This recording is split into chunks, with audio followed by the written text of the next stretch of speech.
Bonsoir à tous et bienvenue dans ce journal du jumping. Nous avons la chance de vous emmener ce soir dans les écuries internationales. Elles sont strictement interdites au public, mais le numéro 1 français nous a permis d'y entrer. Merci Kevin Stott. Bonsoir. Bonsoir, c'est l'occasion pour nous de découvrir vos cracks. En voilà un à côté, c'est lequel? Oui, tout à fait. Ça c'est Fort Joy, un cheval que je monte maintenant depuis 7 ans. Donc on a pas mal d'expériences communes. Il est venu ici pour sauter l'épreuve reine de la Coupe du Monde demain. Et c'est un cheval qui appartient au haras des Coudrettes. Vous êtes déjà qualifié pour la finale, mais vous venez quand même à Bordeaux. Pourquoi? Vous n'avez plus besoin de points? Oui, c'est vrai que j'aime ce circuit Coupe du Monde. J'essaye chaque année de commencer assez tôt pour pouvoir me qualifier pour la finale. Cette année, en tout cas sur cette saison indoor, ça a assez bien fonctionné. Mais voilà, je pense que le CSI de Bordeaux est un incontournable. Le confort pour les chevaux, on le voit là, vous avez la chance de rentrer dans les écuries où les chevaux sont vraiment au calme. Après l'euphorie de la compétition, il y a un public formidable. Et puis toutes les infrastructures sont faites pour accueillir les meilleurs mondiaux. On voit le reste de votre écurie, votre crack suivant? Tout à fait. Quel est-il alors? Alors c'est un cheval qui s'appelle Canary, qui n'a pas le nom de son modèle parce que c'est un très très grand cheval. C'est pour ça qu'on prend un double box. On a retiré la séparation entre deux box pour qu'il ait un énorme espace vu que le cheval est très très grand. Il mesure combien? Je ne sais pas, mais au moins 1m82, 3. C'est un cheval qui, malgré sa taille, a énormément de sensibilité et de délicatesse. Cheval que je monte depuis très peu, à contrario de Fort Joy que je monte depuis très longtemps. Lui, Canary, ça fait seulement 2 mois. Il a déjà eu de très bons résultats parce qu'il a contribué à la qualification pour la finale en étant deuxième de l'étape Coupe du Monde de Mechelen.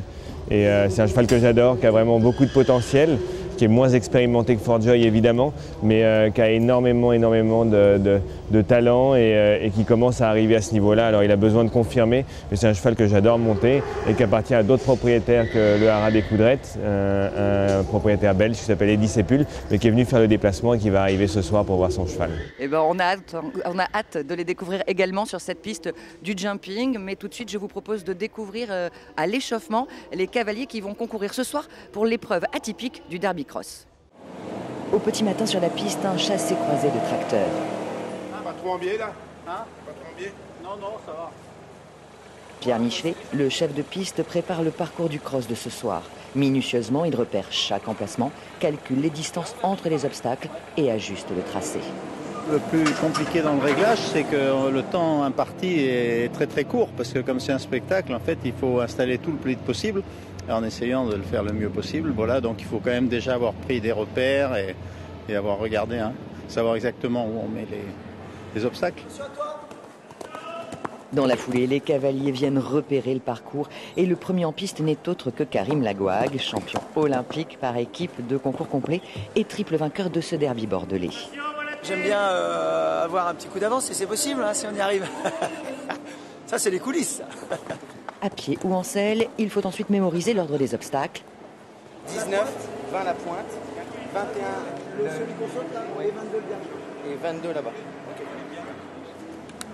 Et acclimater les chevaux au lieu, un environnement clos bien éloigné de leur habituel cross en plein air. C'est un exercice assez particulier. Un public aussi regroupé, une enceinte fermée comme ça, et cette difficulté d'alterner des obstacles fixes et des obstacles mobiles qui peuvent tomber. Et c'est vrai que les chevaux peuvent confondre facilement. Un show en indoor très attendu, 7500 spectateurs les encourageront ce soir. Et nous sommes de retour au parc des expositions de Bordeaux avec l'un des invités de ce jumping, l'Australien Andy Booth. Bonjour. Bonjour. Alors, vous êtes depuis un an installé en Gironde, en Nouvelle-Aquitaine, et vous êtes l'un des plus grands spécialistes au monde de l'éthologie. Certains disent que ça consiste à murmurer à l'oreille des chevaux, mais c'est pas vraiment ça en fait. Non, même avec l'accent australien, on ne murmure pas à l'oreille. C'est vraiment technique, c'est plutôt scientifique même le débrayage d'un cheval, et on comprend de plus en plus le comportement et comment aider le cheval à mieux comprendre l'homme. C'est pas facile pour un cheval. Tu n'as jamais oublié qu'à la base, c'est un herbivore. Donc, toujours un petit peu inquiété, toujours sur la menace de prédateurs. Et comment nous, on peut gagner d'abord la confiance. Donc, on travaille avec le cheval, on a essayé d'obtenir la confiance. Oui, on peut aller voir ça un petit peu. Et on veut juste montrer quelques exercices qu'on fait avec le cheval pour être sûr que le cheval ne montre aucun instinct de fuite. Le stress, c'est vraiment quelque chose qui provoque des fautes en concours, mais aussi qui peut provoquer un vrai danger pour le cavalier. Donc, d'avoir un cheval qui n'est pas stressé et aussi d'avoir un certain niveau de contrôle sur l'animal. Ces environnements, comme ici au jumping, ce n'est pas les environnements naturels pour un cheval. Donc, vraiment, il faut faire toute une base d'éducation sur le cheval pour éviter que dans ces environnements qui sont quand même assez compliqués, il y a des voitures, il y a des ballons, il y a des poussettes, il y a plein de bruit à l'intérieur. Et vraiment avoir un niveau de contrôle et connexion avec le cheval qui fait que le cheval ne va pas souffrir dans ces situations. Et comment on arrive alors à contrôler comme ça les réactions du cheval? Il s'agit de réfléchir dans la tête du cheval? Oui, mettre à sa place. Je pense que l'empathie, c'est probablement la plus grande qualité d'un homme de cheval. Et être capable de mettre à sa place, mais jamais oublier qu'est-ce que c'est un cheval. Et surtout, éviter des anthropomorphismes. Parfois, les gens traitent les animaux comme si c'était les humains. Et avec le cheval, ça ne va pas le faire. Il faut vraiment être capable de mettre à sa place et dire, OK, c'est un herbivore. Il n'y a pas un cortex préfrontal qui donne la capacité de raisonnement et analyse comme l'homme. Donc, d'aider le cheval, mais vraiment mettre à la situation de cet animal qui est dans un environnement, bien sûr, ici, c'est loin de sa nature. Donc, c'est l'éducation du cheval, mais ça passe donc par l'éducation du cavalier. Obligatoirement, oui. Merci Andy. Alors, plaisir. vous pourrez assister de visu aux démonstrations d'Andy sur les carrières où se déroulent les animations samedi et dimanche. Et puis, vous pourrez, si vous voulez aller plus loin, aller l'écouter pour une conférence demain après-midi au Forum de santé équine. C'est à 14h, je crois, c'est ça. Ouais. Et nous nous quittons maintenant en images avec la très belle performance cet après-midi pour la première épreuve internationale de saut d'obstacle.